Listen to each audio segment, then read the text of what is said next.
അതെ മൊത്തത്തിൽ എന്നെ ഉമ്മാണേലും പാപ്പാണേലും പിന്നെ പണ്ട് പോലെ കാര്യം ഇവിടെ എപ്പോഴും മോഡൽസ് ഒക്കെ വന്ന് ഷൂട്ട് ചെയ്യുന്ന ഒരു സ്ഥലമാണ് ഈ വീട്. അപ്പം അതിപ്പോൾ അവര് പല അങ്ങനത്തെ എക്സ്പോസിങ് ആയിട്ടുള്ള ഡ്രസ്സൊക്കെ അങ്ങനെ. അപ്പോൾ നമ്മളത് ചെറുപ്പം മുതലേ കണ്ട് വളർന്നതാണ്. ഇവിടെ മിസ് കേരള പണ്ട് വാപ്പയാണ് കവർ ചെയ്തോണ്ടിരുന്നത്.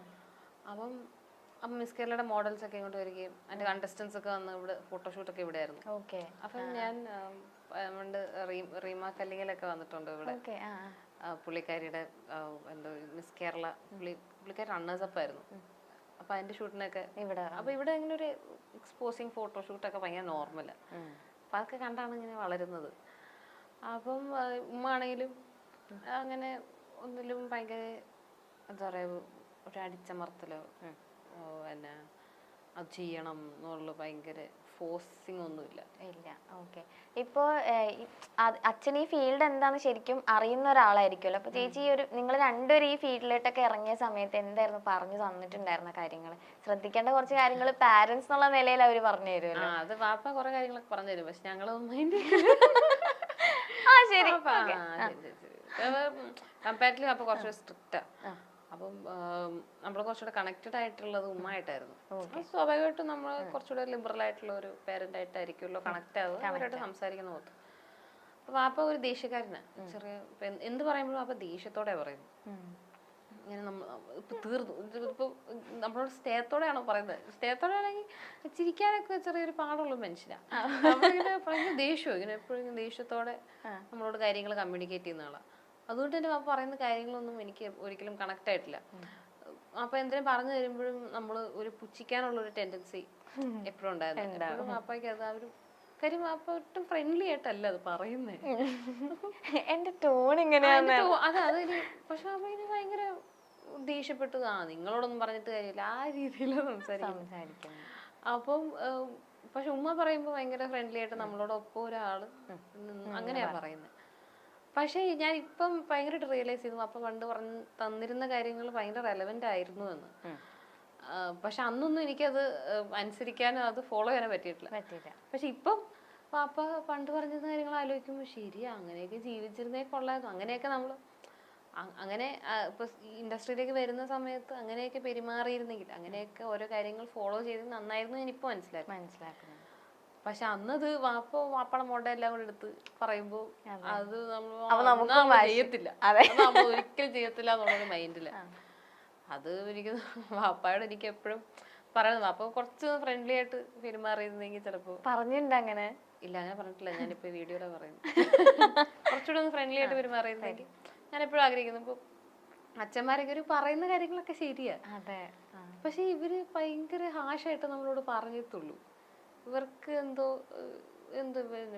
അതായത് സോഫ്റ്റ് ആയിട്ട് പറയുന്നത് ഇവരുടെ ഒരു നേച്ചർ അല്ല രീതിയിൽ. എല്ലാ അച്ഛന്മാരും അങ്ങനെ. എനിക്കും എന്റെ ഫ്രണ്ട്സിന്റെ ഒക്കെ അച്ഛന്മാരും അങ്ങനെയാണ്. എല്ലാവരും ഭയങ്കര മൊടയാ. അപ്പൊ നമുക്ക് അവരെ അനുസരിക്കാൻ തോന്നത്തില്ല. പക്ഷെ അവരിത് മനസ്സിലാക്കത്തുമില്ല.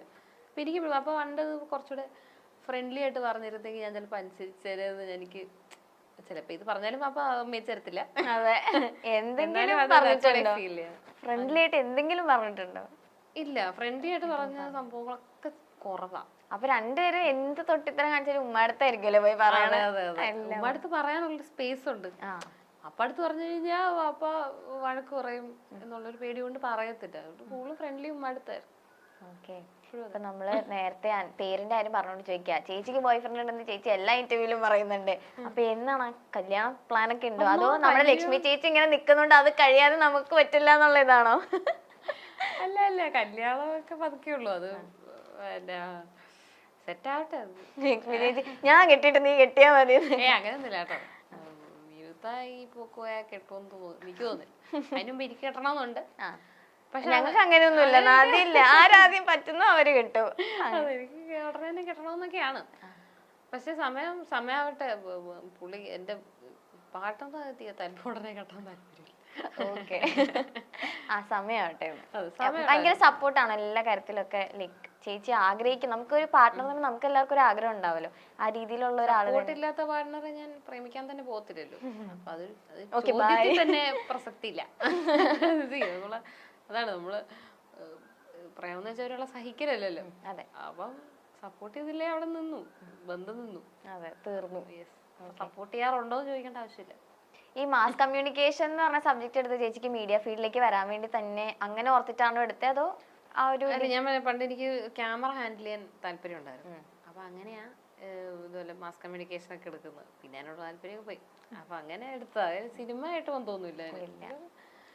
പല കാര്യങ്ങളും പഠിക്കാൻ പറ്റിയെന്ന് ഞാൻ വിചാരിക്കുന്നത്. അങ്ങനെ അതാ, ഞാനും വിഷ്വൽ മീഡിയ ആയിരുന്നു. അപ്പൊ നമുക്ക് ഇങ്ങനെ ഓരോ സ്ഥലത്ത് പോകുമ്പോ പഠിച്ച എന്തെങ്കിലും ഒക്കെ ഒരു സാധനങ്ങൾ അവിടെ ഇവിടെ ഒക്കെ ആയിട്ടുണ്ടാവും. അതുകൊണ്ട് ചോദിച്ചാലും ചിലപ്പോ പറയാനും എളുപ്പമായിരിക്കും. ഓക്കെ, ഇപ്പൊ ഉമ്മ സിനിമയില് കുറച്ച് സിനിമകളൊക്കെ ചെയ്തല്ലോ. അപ്പൊ ഉമ്മയുടെ ഒരു എൻട്രി എങ്ങനെയായിരുന്നു സിനിമയിലേക്ക്? ഉമ്മയുടെ ഈ കുമ്പളങ്ങി നൈറ്റ്സില് വെറുതെ ഒരു ഓഡിഷന് പോയതാ. അങ്ങനെ വേറൊരു റോളിനുള്ള ഒരു ഓഡിഷന് പോയതാ. പക്ഷെ ഫഹദിന്റെ അമ്മയായിട്ട് അതിന്റെ ഓഡിഷന് പോയതാ. പക്ഷെ ഇതാണ് കിട്ടിയത്. അപ്പൊ അത് ഇതുപോലെ തീരെ പ്രതീക്ഷിക്കാതെ പുള്ളിക്കാരി ചേച്ചിയുടെ ഫ്രണ്ട് അതില് വർക്ക് ചെയ്യുന്നുണ്ടായിരുന്നു. വെറുതെ അങ്ങനെ പോയത്. അങ്ങനെ ഉമ്മ ഇതിനെ അഭിനയിക്കുന്നോ, അങ്ങനെ ഉമ്മ എഴുതും, നന്നായിട്ട് വായിക്കും, എഴുത്തൊക്കെ ഉണ്ട്. അല്ലാതെ മറ്റു കലകൾ ഒന്നും ഉള്ളതായിട്ട് എനിക്ക് തോന്നിയിട്ടില്ല. പക്ഷെ സജീവമായിട്ട് എന്നെക്കാളും പടങ്ങൾ ചെയ്തോണ്ടിരിക്കും. അഭിമാനത്തോടെ ഞാൻ പറയുന്നു. പക്ഷെ ഇപ്പൊ ഉമ്മ ഭയങ്കര കാര്യമായിട്ട് അഭിനയിക്കുകയും പണ്ടൊക്കെ ഉമ്മ ഫേസ്ബുക്കില് ആൾക്കാരെ വിമർശിച്ചൊക്കെ കാര്യമായിട്ടൊക്കെ എഴുതുമായിരുന്നു. ഭയങ്കര വിമർശനങ്ങളും എല്ലാരെയും കുറ്റപ്പെടുത്തി. അതായത് അങ്ങനെ മറയൊന്നുമില്ല. ഉമ്മക്ക് തോന്നുന്നു ഉമ്മ എഴുതും. അങ്ങനെ കുറെ പണിയും കിട്ടിയിട്ടുണ്ടെന്ന് തോന്നുന്നു. പക്ഷെ സിനിമ കയറിയതിനു ശേഷം ഒരു അക്ഷരം ഇനിയിപ്പൊ എന്തിനാ വിമർശിക്കുന്നത് മൈൻഡാന്ന് തോന്നുന്നു. ഇപ്പൊ അങ്ങനെ ആരും വിമർശിക്കാറൊന്നുമില്ല. അപ്പൊ അതാണ് പണ്ടോ നല്ല പറയായിരുന്നു, എല്ലാരും പറയായിരുന്നു. അതെ, സകല ആൾക്കാരെ വിമർശിച്ച കളയും.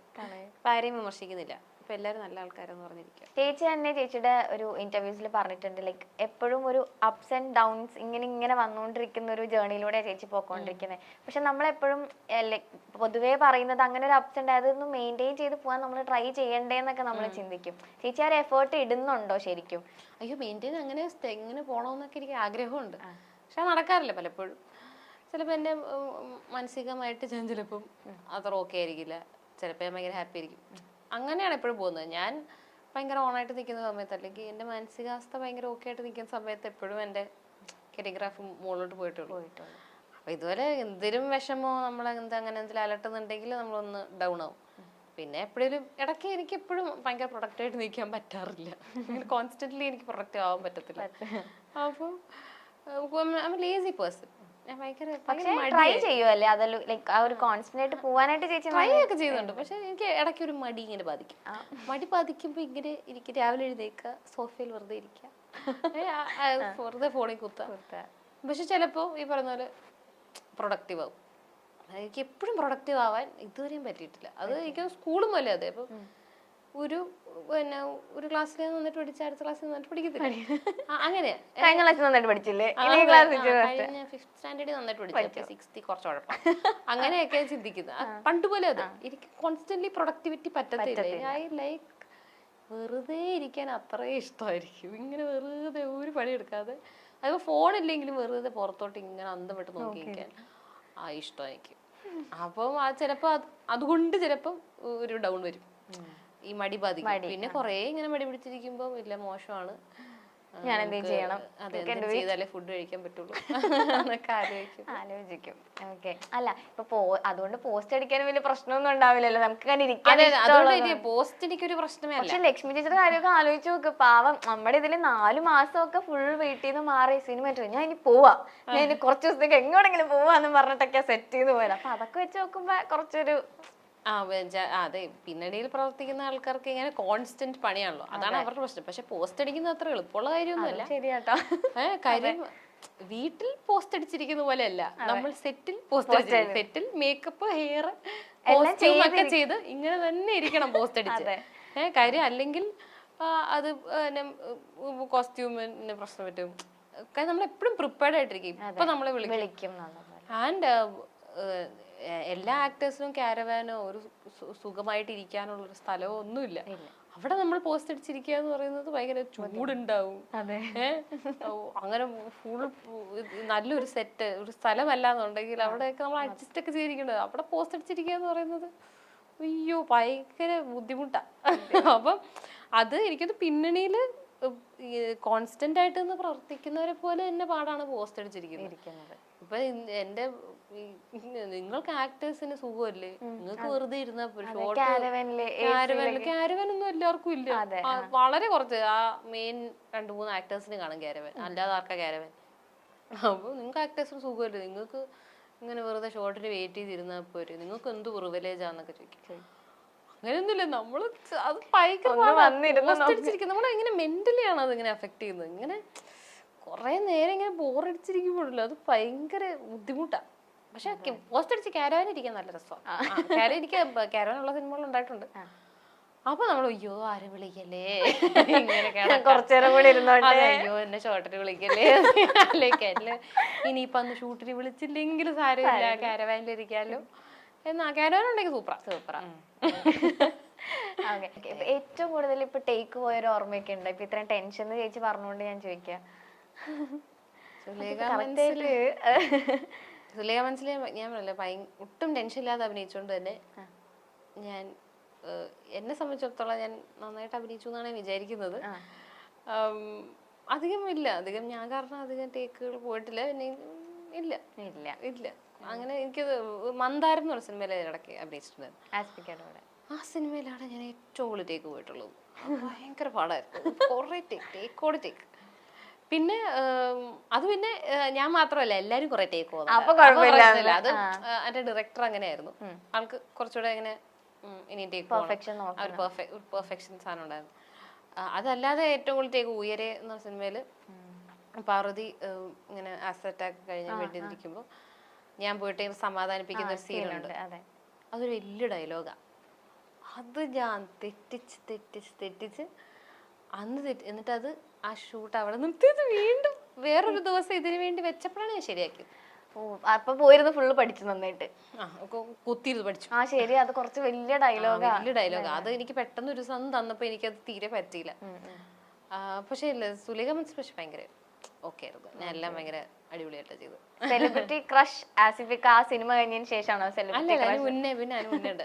ആദ്യത്തെ സെലിബ്രിറ്റി ക്രഷ് പൃഥ്വിരാജ് ആയിരുന്നു. സ്വപ്ന കൂടൊക്കെ കണ്ടിട്ട് ഭയങ്കര ഇഷ്ടമായിരുന്നു. ഭയങ്കര ഇഷ്ടമെന്ന് വെച്ചാൽ ഞാനും ചേച്ചിയും ഇങ്ങനെ അത്ര ഹാർഡ് കോർ ഫാൻസ്.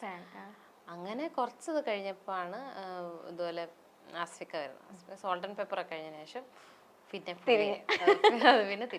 നമ്മൾ രാജേട്ടനെ രണ്ടാമത് വെച്ചു. സോറി രാജേട്ടാ, സോറി ആസ്ഫിക്കാണ് കുറച്ചുകൂടെ ഇഷ്ടം. അപ്പൊ പിന്നെ ആസ്ഫിക്ക ഭയങ്കര ഫാനാണ്. പിന്നെ ആസ്ഫിക്ക കല്യാണം കഴിച്ചതോടുകൂടി സങ്കടമായിപ്പോയി. പറഞ്ഞു ആസ്ഫിക്കടുത്ത് പറഞ്ഞിട്ടുണ്ട്. നിങ്ങൾ ഭയങ്കര ഫാനായിരുന്നു, കല്യാണം കഴിച്ചപ്പോ സങ്കടമായിപ്പോയി. ഭയങ്കര സങ്കടമായിരുന്നു എനിക്കത്. ഭയങ്കര സങ്കടമായിരുന്നു കല്യാണം കഴിച്ച ദിവസം. പക്ഷെ ആസിഫിക്കയുടെ ഫാമിലി കാണുമ്പോ തന്നെ നമുക്ക് ഭയങ്കര ഇങ്ങനെ അവരിങ്ങനെ കൊണ്ട് നടക്കാം, പിള്ളേരെയും ചേച്ചീനെ കൊണ്ട് നടക്കുന്ന കാണുമ്പോ തന്നെ നമുക്ക് വീണ്ടും അസൂയ. മലയാള സിനിമയിലെ ഒട്ടേറെ ആരാധകരുള്ള നടിമാരിൽ ഒരാളാണ് അനാർക്കലി മരക്കാർ. ചുരുക്കം ചില സിനിമകളിലെ വേഷമിട്ടിട്ടുള്ളൂ എങ്കിലും തന്റെ അഭിനയ മികവ് കൊണ്ട് കഴിവ് തെളിയിച്ച കലാകാരി കൂടിയാണ് അനാർക്കലി. സോഷ്യൽ മീഡിയയിൽ ആക്റ്റീവായ താരം തന്റെ ഫോട്ടോഷൂട്ട് ചിത്രങ്ങളും മറ്റും പങ്കുവയ്ക്കാറുമുണ്ട്. ഒരു സിനിമാ കുടുംബത്തിൽ നിന്നാണ് അനാർക്കലി വരുന്നത് എന്ന് വേണമെങ്കിൽ പറയാം. കാരണം അനാർക്കലിയുടെ സഹോദരി ലക്ഷ്മി മരക്കാർ അഭിനേതാവാണ്. മാത്രമല്ല അമ്മയും പല സിനിമകളിലും അമ്മ വേഷങ്ങളിൽ ഒക്കെ എത്തി തിളങ്ങിയ നടിയാണ്. തന്റെ ജീവിതത്തെക്കുറിച്ചും തന്റെ കാമുകന്മാരെ പറ്റിയും അങ്ങനെ എല്ലാ കാര്യത്തെ പറ്റിയും തുറന്നു പറയുന്ന ഒരു നടി കൂടിയാണ് അനാർക്കലി. സുലേഖ മനസ്സിൽ, മന്ദാകിനി, ഗഗനചാരി തുടങ്ങിയ സിനിമകളിലൂടെ പ്രേക്ഷകരുടെ കയ്യടി നേടാൻ അനാർക്കലിക്ക് സാധിച്ചിട്ടുണ്ട്. സഹനടിയായി മികച്ച പ്രകടനം കാഴ്ചവെച്ചിട്ടുണ്ട് അനാർക്കലി. സോഷ്യൽ മീഡിയയിലും സജീവ സാന്നിധ്യമാണ് താരം. പങ്കുവയ്ക്കുന്ന ചിത്രങ്ങളും റീലുകളും എല്ലാം വൈറലാകാറുണ്ട്. തന്റെ പാട്ടിലൂടെയും ഡാൻസിലൂടെയും സോഷ്യൽ മീഡിയയുടെ ശ്രദ്ധ നേടാറുണ്ട് അനാർക്കലി. അനാർക്കലിയുടെ അഭിമുഖങ്ങൾക്കും ആരാധകരുണ്ട്. മറയില്ലാതെ തുറന്നു സംസാരിക്കുന്നതാണ് അനാർക്കലിയെ എപ്പോഴും വ്യത്യസ്തയാക്കുന്നത്. തന്റെ പ്രണയങ്ങളെക്കുറിച്ചും ബ്രേക്കപ്പിനെ കുറിച്ചും ഒക്കെ അനാർക്കലി അങ്ങനെ സംസാരിക്കാറുണ്ട്.